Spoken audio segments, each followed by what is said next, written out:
A judge fined a royal guard for breaking protocol, certain he could make an example of him. But when the guard revealed his legal genius, he realized he had chosen the wrong man to challenge. Here's what happened next. Now, before we continue, tell us where you're watching from in the comments. And make sure to subscribe, because tomorrow at this very same time, we're dropping another powerful royal guard story that you won't want to miss. The summer sun beat down on the cobblestones outside Buckingham Palace, casting long shadows across the courtyard where Lieutenant Ivor Blackstone stood at attention. His scarlet tunic remained impeccable despite the sweltering heat, his posture a testament to 8 years of military discipline. Behind the ceremonial bearskin cap and beneath the immaculate uniform stood not just a soldier, but a man whose path to the Queen's Guard had been anything but conventional. Blackstone's eyes remained fixed forward, his expression unreadable as tourists gathered for photographs. The morning crowd was typical: families with excited children, couples posing for selfies, and the occasional visitor who tested boundaries trying to provoke a reaction.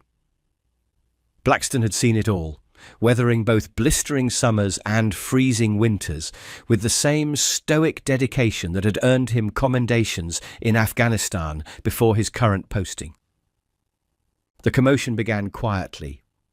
A soft gasp, followed by concerned murmurs from the crowd. In his peripheral vision, Blackstone detected movement where there shouldn't have been any. An elderly woman, perhaps in her 70s, clutched at her chest and began to crumple toward the ground, her face ashen. Protocol was clear: remain at attention unless the palace itself was threatened. Guards had stood unmoved through rainstorms, medical emergencies, and even the occasional unconscious tourist.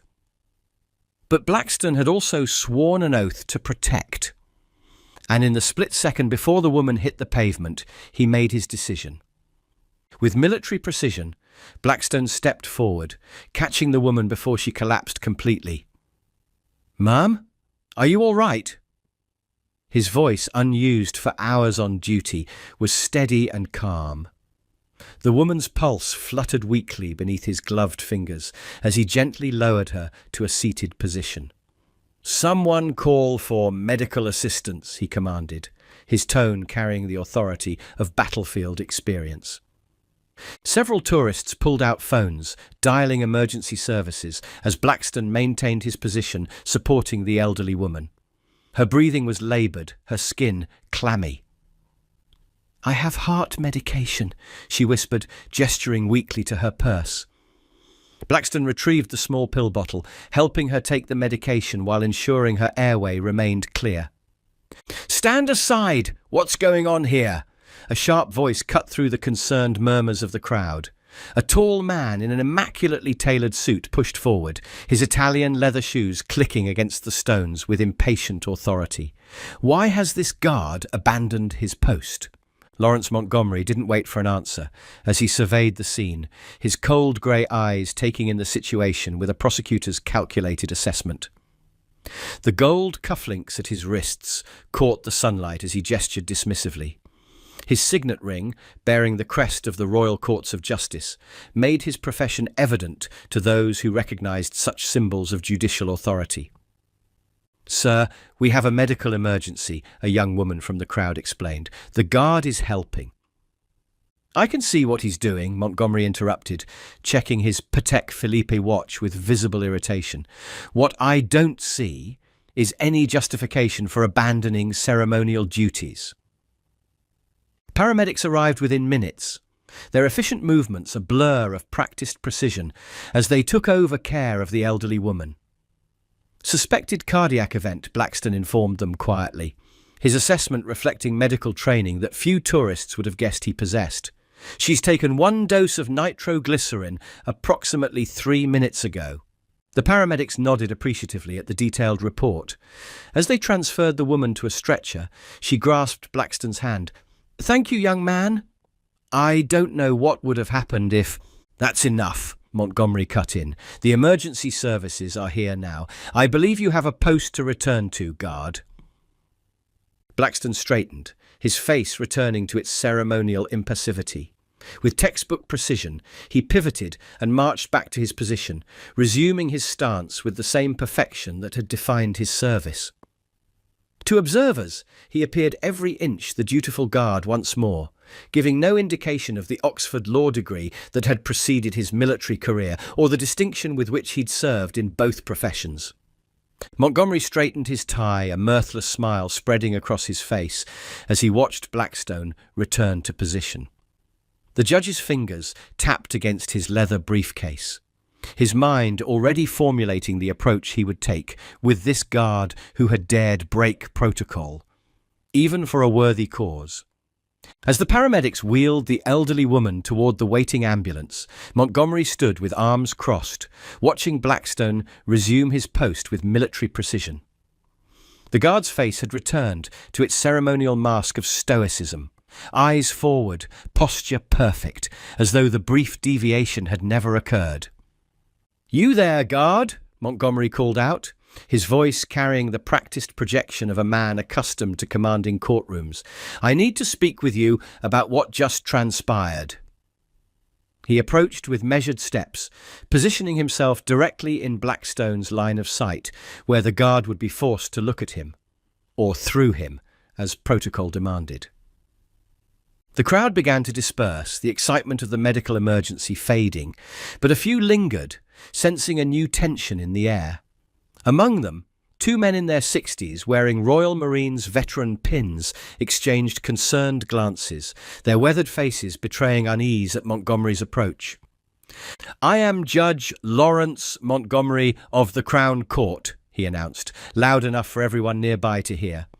"And what I've just witnessed is a clear dereliction of duty."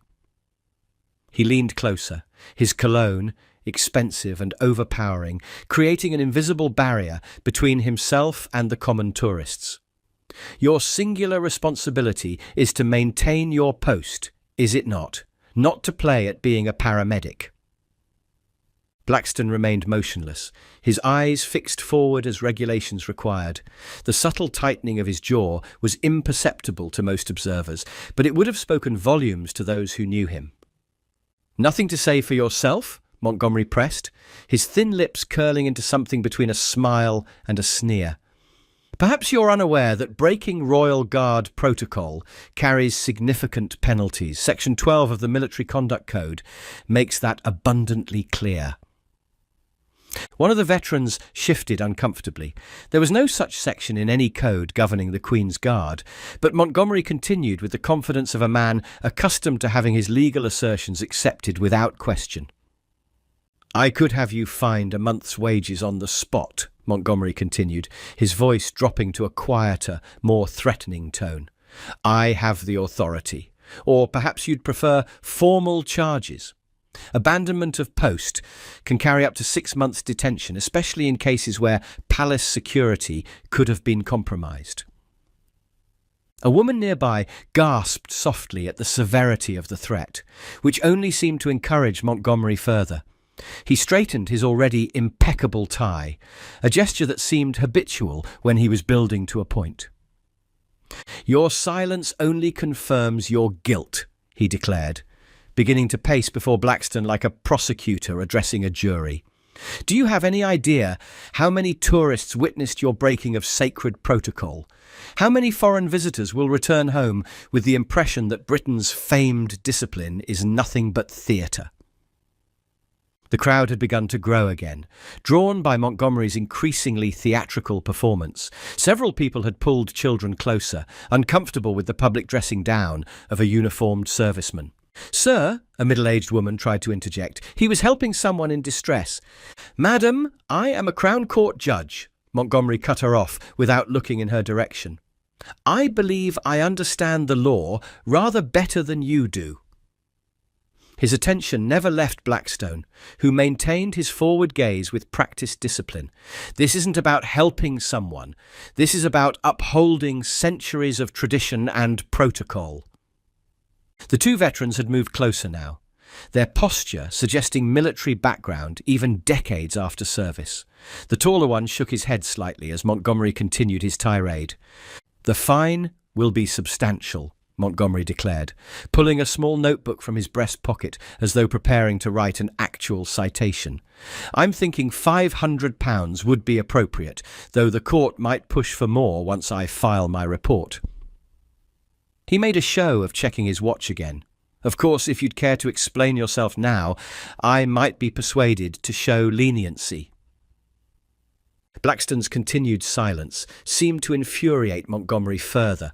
The judge's face flushed slightly as he took another step closer, invading the invisible boundary that tourists instinctively respected. "Perhaps you don't fully grasp the seriousness of your position." Montgomery's voice hardened.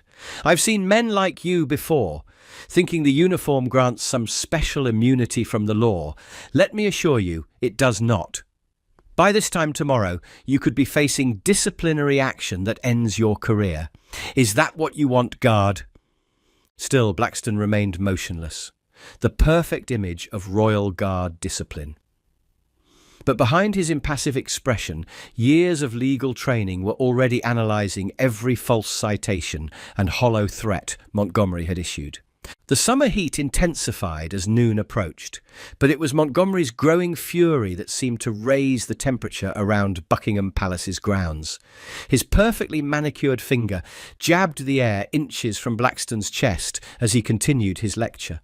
Statute 23 of the Royal Protection Act clearly states that abandoning one's post, even momentarily, constitutes a breach of national security protocol, Montgomery declared, his voice rising with each fabricated legal reference, which carries a minimum penalty of— "Excuse me, sir," a soft voice interrupted. A young woman with a guidebook clutched in her hands had stepped forward. "I think the guard did the right thing. That lady might have died without help." Montgomery turned, fixing her with a stare that had silenced many a courtroom. "The right thing? Let me educate you on what the right thing actually means in legal terms." His tone dripped with condescension. "Royal Guards serve at the pleasure of the Crown under regulations that date back centuries. Those regulations don't include medical interventions." The woman stepped back, chastened by his authoritative tone, but the interruption had only inflamed Montgomery further. He turned back to Blackstone with renewed intensity. "Section 47, paragraph 3 of Military Discipline Protocols mandates immediate suspension for any ceremonial guard who abandons their post without direct orders from a superior officer," he continued, the fictitious citations flowing effortlessly. "I don't suppose you had such orders when you decided to play hero." Blackstone maintained his perfect forward gaze, standing so still he might have been carved from stone. The beads of sweat at his temples were the only indication that he was flesh and blood, rather than a ceremonial statue. Behind his disciplined exterior, however, his mind catalogued each false statute, an invented regulation Montgomery spouted. The two veterans had moved closer now, their weathered faces set in grim lines. The shorter one, whose chest bore service medals from conflicts decades past, whispered something to his companion. Both men watched Montgomery with the wary attention of soldiers assessing a threat. "Your continuing silence only compounds your offences," Montgomery announced, loud enough for everyone nearby to hear. "Failure to respond to a Crown Court judge conducting an official inquiry adds obstruction of justice to your growing list of violations." He made a show of adding this to his notebook, though his pen never actually touched the paper. A young father pulled his son away from the gathering crowd, murmuring, "Come on, let's go," clearly uncomfortable with the scene unfolding. Several tourists had begun to film discreetly on their phones, their expressions revealing discomfort with Montgomery's increasingly aggressive demeanour.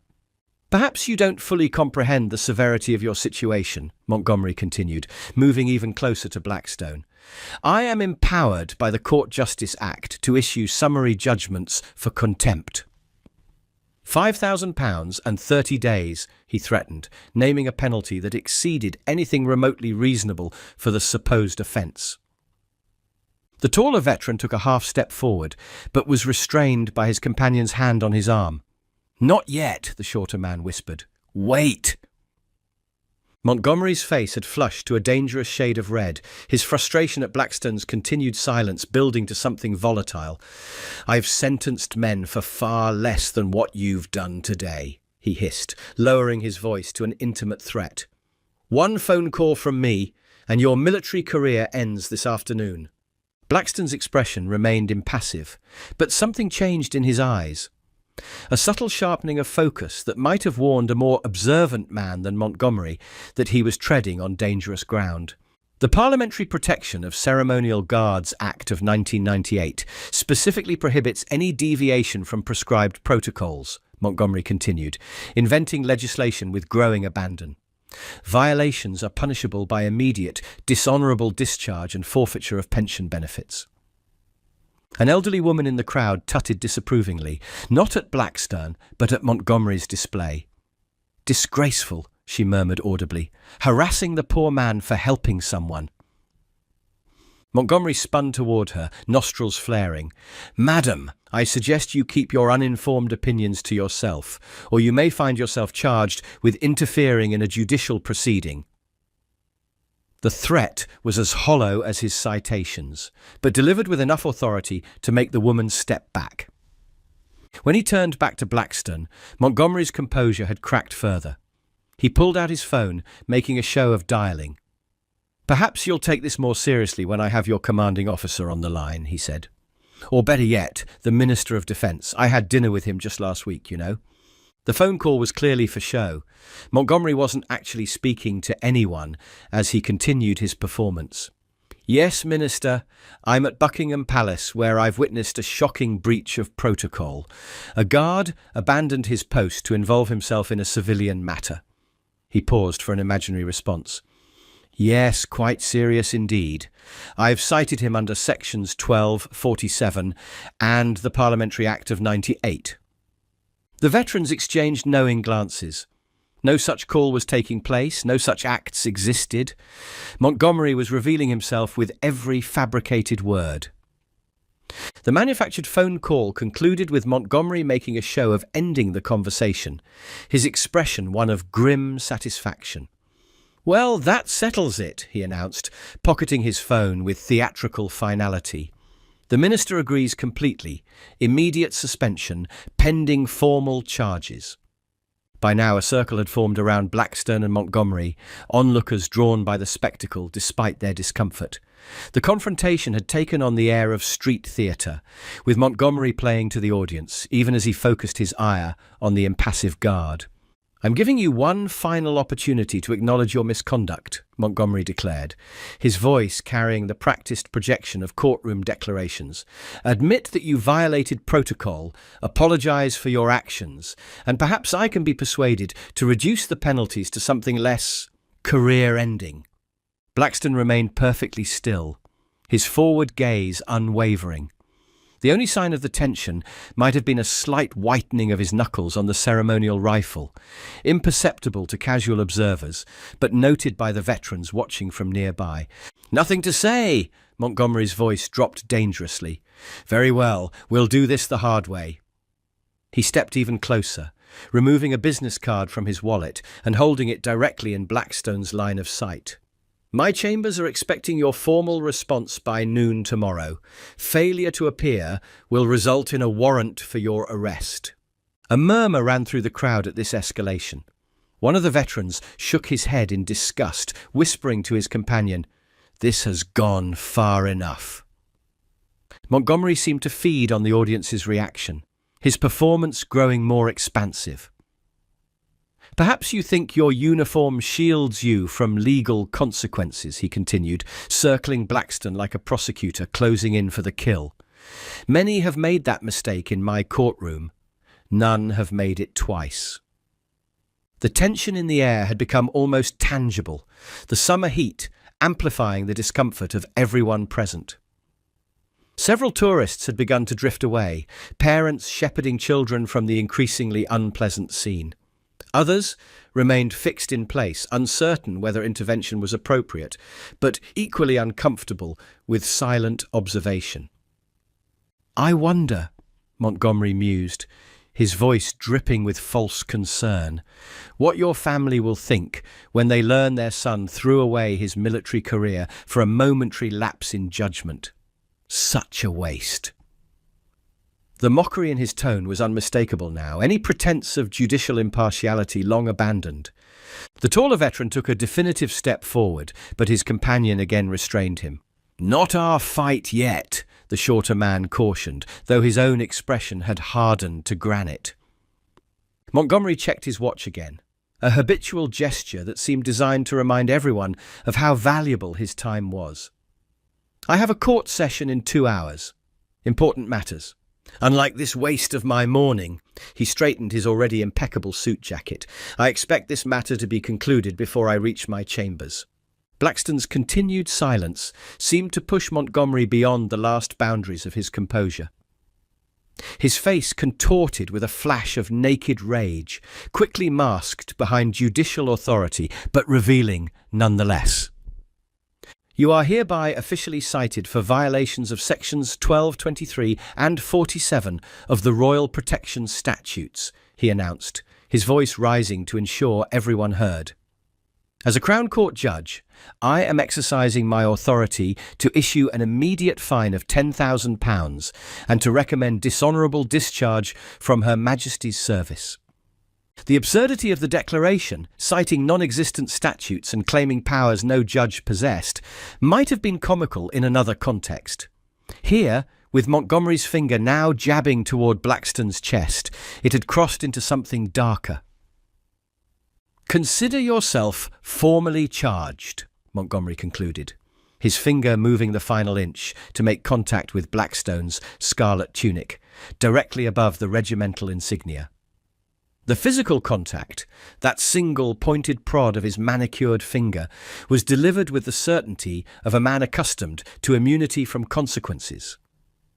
That single touch hung in the air like a thunderclap before a storm. The veterans straightened simultaneously, their postures shifting to military readiness.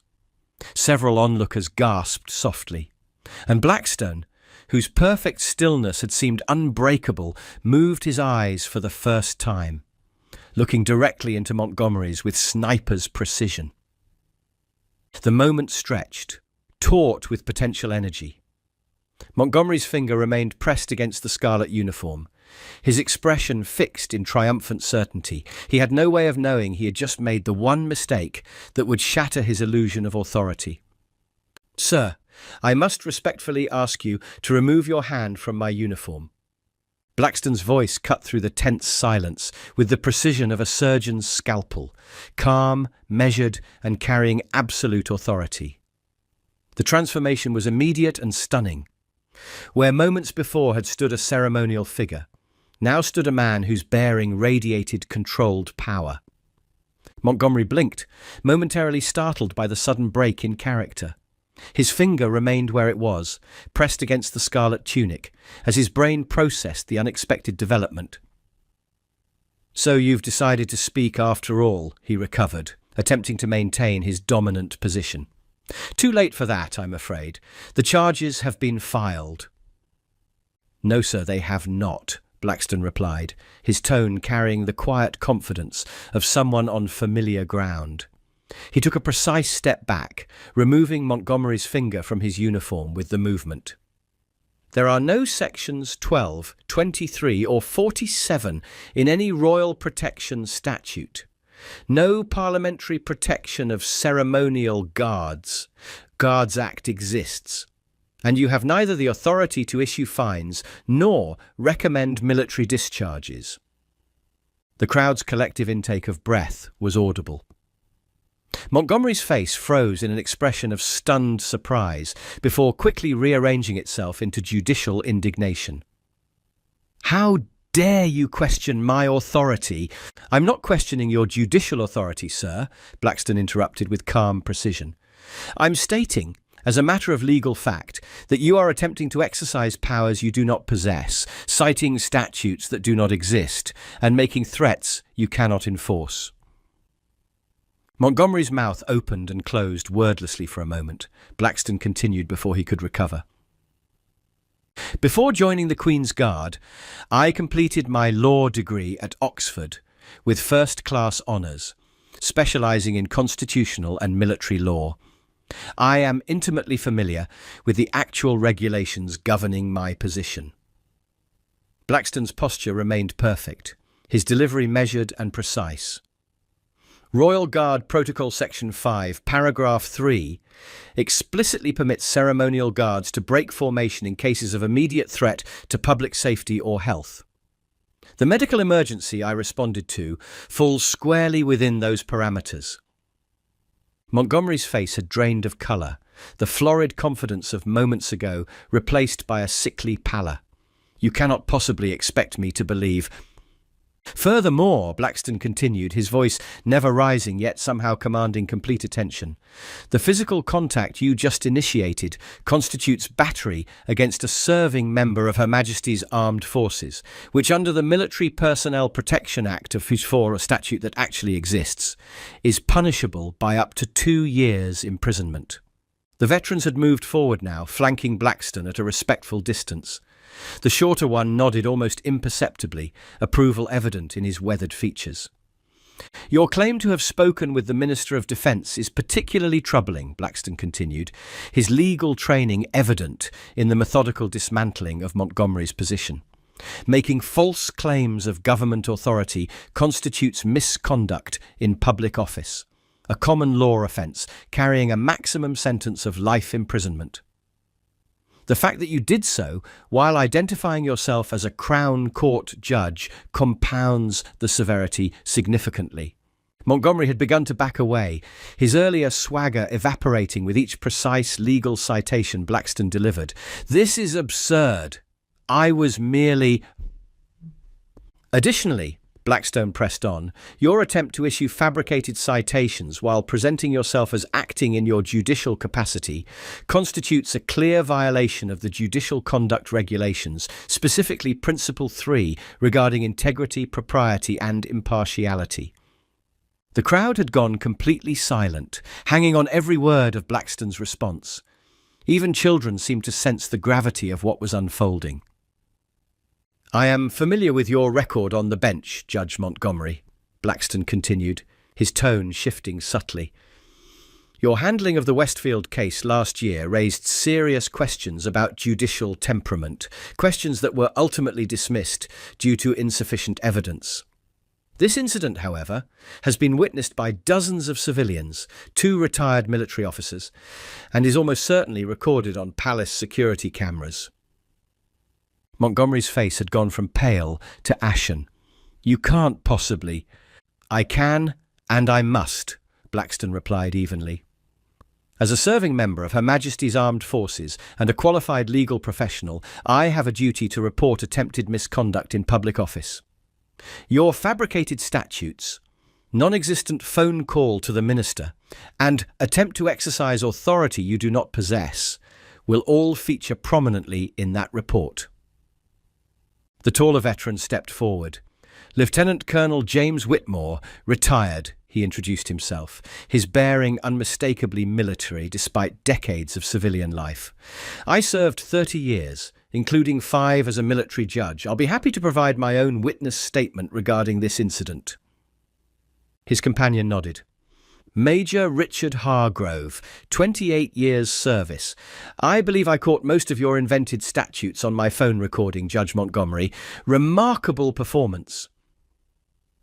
Montgomery's composure had completely crumbled now, his earlier imperious manner replaced by stunned disbelief. There's been a misunderstanding, he stammered, adjusting his tie with fingers that trembled slightly. I was merely attempting to ensure proper protocol was...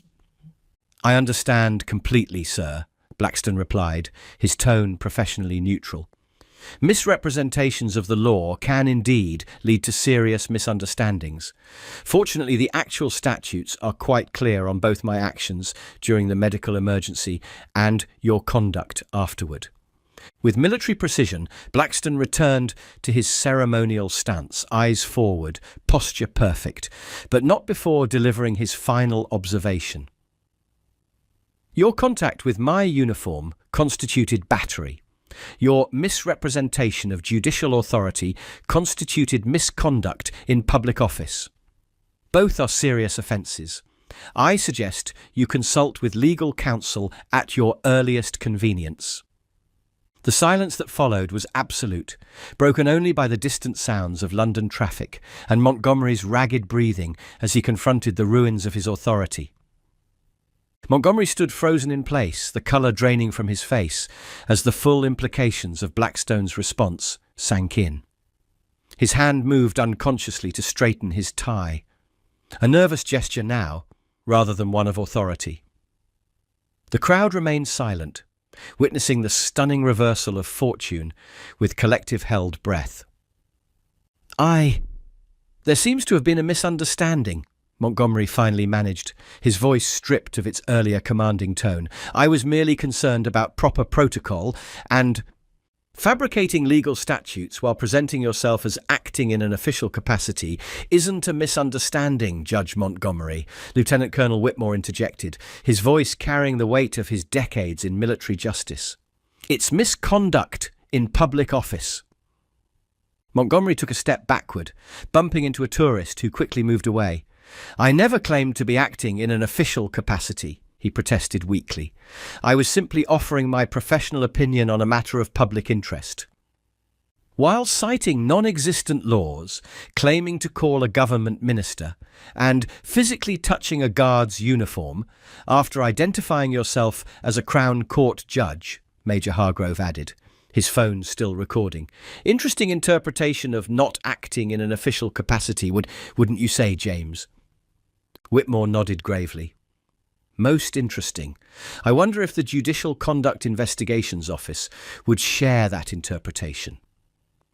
Montgomery's eyes darted between the retired officers, Blackstone, who had returned to his ceremonial stance with perfect composure, and the silent crowd of witnesses. The carefully constructed facade of judicial authority had completely crumbled, leaving only a man desperately seeking escape from a situation spinning beyond his control. "This entire situation has been blown out of proportion," Montgomery attempted, his voice higher than before. "I was merely expressing concern about ceremonial standards. There was no intent to be—" "Your intent was quite clear from your statements, sir," Blackstone interrupted, his eyes once again fixed forward in proper ceremonial position, though he continued to speak. "You explicitly claimed judicial authority to issue fines and recommend military discharge. You physically touched a guard's uniform after repeated escalation. Your intent is a matter of record, witnessed by dozens and captured on multiple recording devices."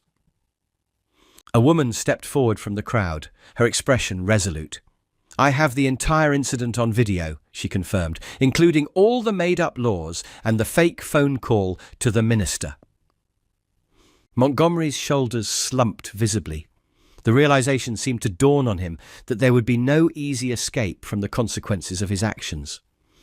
"I may have overstepped," he conceded, each word seemingly extracted under duress. "A momentary lapse in judgment. Surely we can resolve this without further escalation."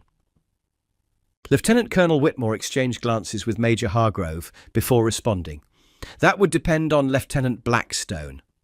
As the serving officer directly affected by your conduct, the decision to file formal charges would be primarily his." All eyes turned to Blackstone, who remained in perfect ceremonial stance, his expression unreadable. The crowd waited, tension building in the summer air.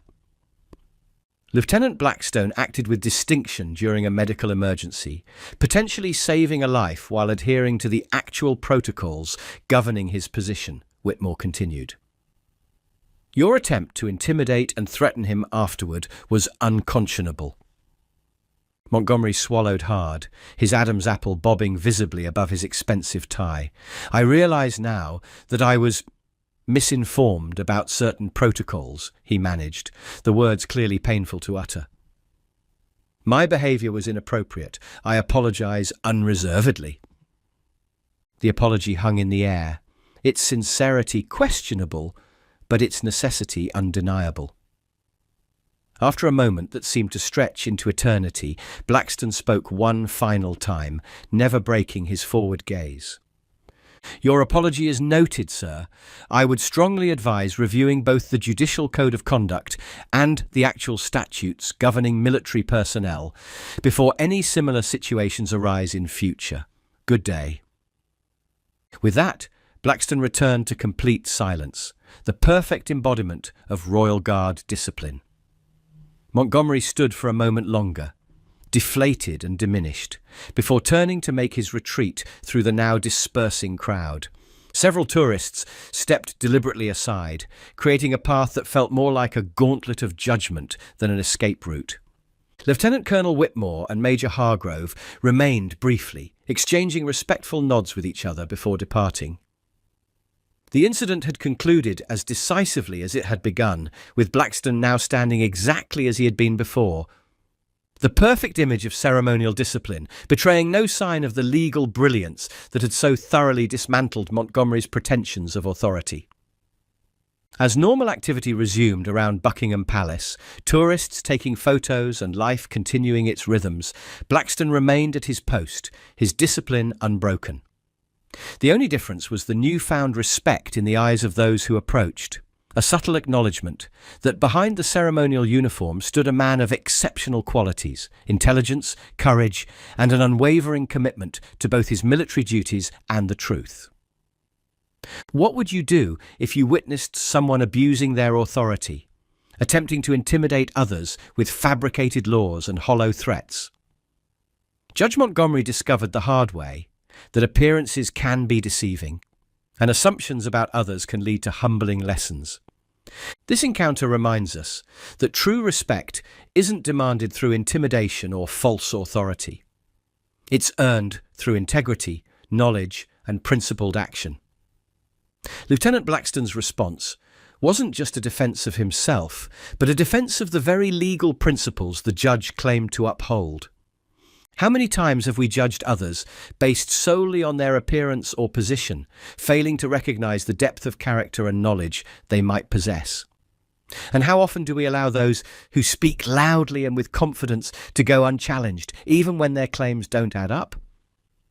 If this story made you think about the importance of standing up for what's right, even when facing intimidation, hit that like button and subscribe to our channel for more powerful stories about Royal Guards and the values they represent. Press the bell icon to never miss our uploads and check out the other videos appearing on your screen right now. Have you ever encountered someone who tried to intimidate others with false authority? How did you respond? Share your thoughts in the comments below. We'd love to hear your stories. And we'll see you again tomorrow at the same time with another brand new story.